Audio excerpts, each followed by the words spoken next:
defisitnya sekarang sekitar 119%. Kita di Indonesia itu rasio to debt, debt to GDP rasio itu di tahun 2011 sekitar 25,4%. Memang ada general rule di OECD itu sekitar 30%. Dari tahun 2006 misalnya debt service ratio ini kita masih 39%. Memang terus menurun. Tapi GDP kita terus menaik.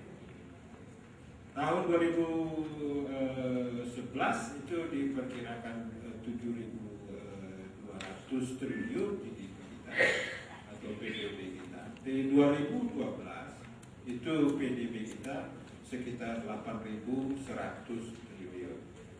Jadi ada porsi kue yang naik. Sekarang menjadi pertanyaan, itu yang kita terus kepada pemerintah.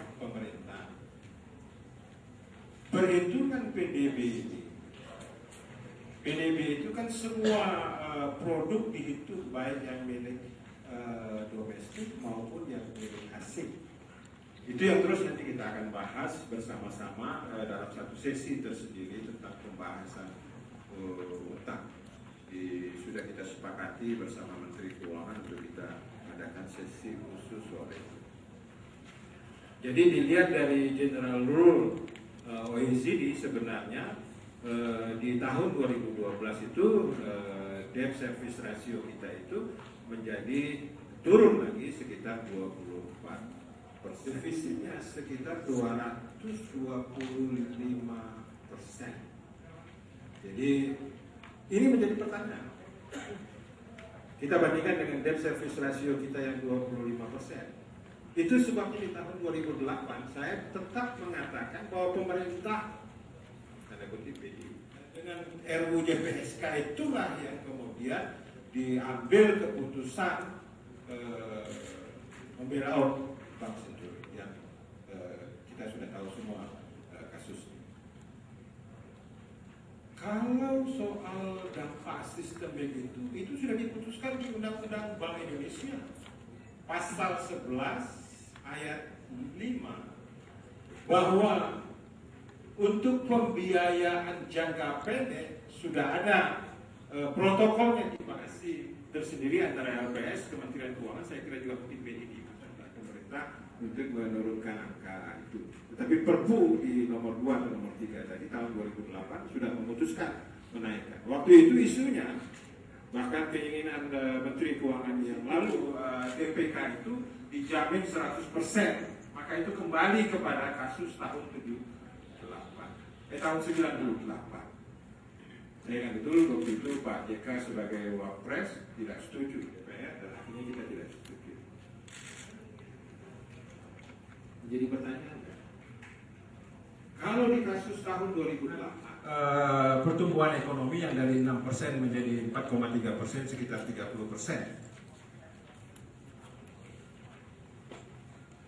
Berapa dampaknya terhadap pemutusan hubungan yang secara akurat menyatakan itu? Saya kira sebagai penutup memang harus ada pengukuran dan link terhadap dampak first round apakah kena ke Indonesia. Dan kalau tadi disampaikan cukup jelas sebagai legislator tadi memberikan gambaran pada kita tahapan waktu di masa lalu pada saat krisis dan juga sampai kepada pendapat beliau mungkin dampak kita kepada second round atau third round bukan first round. Karena itu untuk lebih jelas lagi kita juga melihat bahwa persoalan ekspor tahun 2008 disoroti oleh beliau.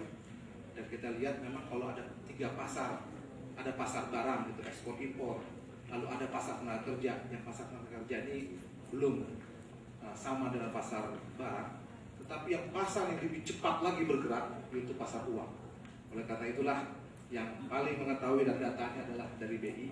Kami persilakan Pak Peri bisa menyampaikannya, karena ini kita sering terkaget-kaget akibat pasar uang, dampaknya kita menjadi beruang. Kami persilakan Pak. Terima kasih Bang. Dua sekalian selamat sore. Assalamualaikum warahmatullahi wabarakatuh. Terima kasih Pak Sabanda mengundang kami dan juga sinar kita, Bang Adi. Terus terang memang kalau ditanya seberapa dalam, seberapa jauh, ini kondisi dan perkembangannya masih terus berkembang dan sangat cepat. Jumat Sabtu yang lalu kita harapkan Menteri-Menteri Keuangan Uni Eropa mengambil langkah-langkah konkret untuk penyelamatan bank-bank di Prancis khususnya. Tapi tidak ada langkah yang konkret di sana. Sehingga terus terang kalau ditanya seberapa jauh dalamnya, memang ini masih akan berkembang. Dan perkembangannya terus terang memang mungkin, saya tidak ingin menakuti, tapi juga ke arah yang tidak terlalu menyenangkan. Bang Hari, ekonominya lemah di sebelah kiri atas. Kemudian juga kemarin sudah ada pemangkasan rating. Dan juga QE itu juga akan Haryanto sudah terasa, itu akan berulang. Sehingga yang harus kita waspadai adalah dampak dari trade channel maupun financial channel di Indonesia. Sekali lagi memang kalau kita lihat angkanya, nanti saya secara sekilas saja saya akan tunjukkan beberapa angkanya, memang belum kelihatan Bang Ari. So far our economy still good, still moving. Yang terasa adalah di pasar keuangan, itu pun lebih banyak di pasar saham. Tapi ke depan nobody knows. Sehingga memang yang tertulis di sana memang ada potensi-potensi yang bisa terjadi. Kalau ekonomi global menurun, pertumbuhan kita akan menurun. Kemarin kita sudah sampaikan di asesmen awal BI yang waktu di DPR, dari 6,7 target pemerintah kemungkinan bisa turun menjadi 6,5. Inflasinya juga akan lebih rendah di sana. Dari sektor eksternal tentu saja seperti tadi, capital inflows memang masih tetap in, tapi kemungkinan bisa in and out. Dan tekanan-tekanan tentu saja di sektor keuangan dan segala macam. Sehingga secara keseluruhan memang responnya memang harus ada repositioning strategi dan kebijakan ekonomi kita. Tidak bisa dilakukan hanya satu institusi saja. Dari sisi BI, rapat Dewan Gubernur terakhir sudah mengantisipasi. Kita sudah melakukan asesmen awal dan kita sudah menyepakati bahwa kita siap-siap untuk menyesuaikan respon suku bunga, respon nilai tukar, maupun juga penguatan pengendalian capital. Memang langkah-langkah penanganannya tidak bisa hanya dilakukan dari moneter, perbankan, maupun protokol manajemen krisis. Harus ancang-ancang. Kebijakan fiskal perlu juga memikirkan bagaimana kalau pertumbuhan ekonomi kita turun. Kita harus mereorientasikan sumber pertumbuhan ekonomi dari outward kepada inward. We need to push investment. Dan karena itu infrastruktur, industri maupun perdagangan menjadi sangat penting. Bangkrutnya negara-negara Eropa. Titik balik perkembangan ekonomi global dari yang sebelumnya cukup bagus, masih relatif cukup bagus, kemudian mendadak kembali memburuk. Next, saya kira ini beberapa slide bagaimana bahwa sumber dari permasalahan di Amerika maupun khususnya di defisit fiskal yang besar, utang yang besar, dan juga sumber-sumber devisa yang ruang ini belum kelihatan. Pasar suku bunga masih ekses likuiditas, masih besar. Jadi memang nggak kelihatan. Demikian juga kredit next itu juga masih tumbuh baik di berbagai sektor. 23,5 itu angka Juli, angka Agustus sekitar 24-an lebih. Dan juga kreditnya juga lebih banyak ke modal kerja dan investasi. Jadi belum kelihatan dampak yang terjadi so far. Next. Pertumbuhan juga kita belum melihat, tapi memang perkiraan kita Bang Ari untuk tahun depan 2012 memang kalau pertumbuhan ekonomi dunia turun dari 4,5 menjadi 4%, ekonomi kita tumbuh yang semula diperkirakan 6,7 menjadi 6,5%. Itu perhitungan kita untuk sementara ini. Next. Beberapa sektornya saya kira kita perlu seperti tadi mendorong orientasi sumber-sumber pertumbuhan ke dalam negeri. apakah terkait dengan angkutan, kemudian perdagangan, dan juga beberapa aspek yang terkait dengan bagus tahun ini. Januari-Juli total ekspor non migas tumbuh 34%. Tahun lalu adalah 30% pertumbuhannya Januari-Desember.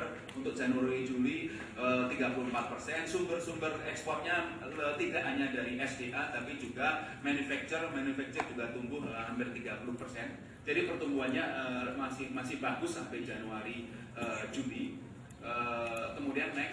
Kira-kira bagaimana dampak skenario yang Bang Adi tadi menanyakan kalau kemudian dampak rentetannya? Kalau Amerika turun, Eropa turun, kira-kira dampaknya ke kemana? Sepakat dengan Bang Adi bahwa dampak untuk langsungnya memang kalau kita ekspor kita ke Amerika memang sekarang hanya 10%. Dulu-dulunya 14%, sekarang hanya 10% paksanya. Eropa yang sebelumnya adalah 16%, sekarang hanya 14%. Yang perlu dipikirkan kalau memang kemudian Cina dan India atau negara-negara emerging yang lain adalah turun, karena ekspor kita ke Cina itu sudah 2 kali lipat dari tahun 2005 yang semula 6% sekarang 12%. Itu saja akan lebih rendah. Dari sisi keuangan memang gejolak pasar keuangan kemungkinan akan berulang, tapi secara keseluruhan ekses likuiditas global akan masih mengalir. Oleh karena itu, PMA harus kita dorong untuk memanfaatkan dana-dana asing untuk investasi. Maka kita harus mereorientasi ke mendorong lebih banyak ke inward, subsidi impor, mendorong investasi, mempercepat infrastruktur dan segala macam yang di situ untuk mengimbangi dampak penurunan sumber pertumbuhan dari eksternal. Itu yang dilakukan. Sehingga kebijakan ekonominya memang perlu diorientasi dari BI, dari moneter. Memang kita sudah siap-siap. Kita kalau diperlukan untuk stimulus ekonomi kita sudah mengantisipasinya. Fiskal, saya kira Bang Ari ada kewenangan Bang Ari dalam pemerintah di situ. Ada nggak untuk stimulus fiskal? Kita sudah mengantisipasinya. Hasil rapat Dewan Gubernur terakhir memang secara jelas. Kalimat terakhir ke depan, BI terus mencermati dampak penurunan kinerja ekonomi dan keuangan global terhadap kinerja perekonomian Indonesia. Dalam keadaan ini memang untuk sementara ini memang responnya dampaknya belum terlalu besar, tapi kita terus akan monitor dan Bank Indonesia akan mengambil respons suku bunga serta bauran kebijakan moneter dan makro Indonesia. Kalimat yang terakhir sana untuk memitigasi potensi penurunan kinerja tadi, sambil tetap menjaga stabilitas nilai tukar, stabilitas inflasi. Terima kasih.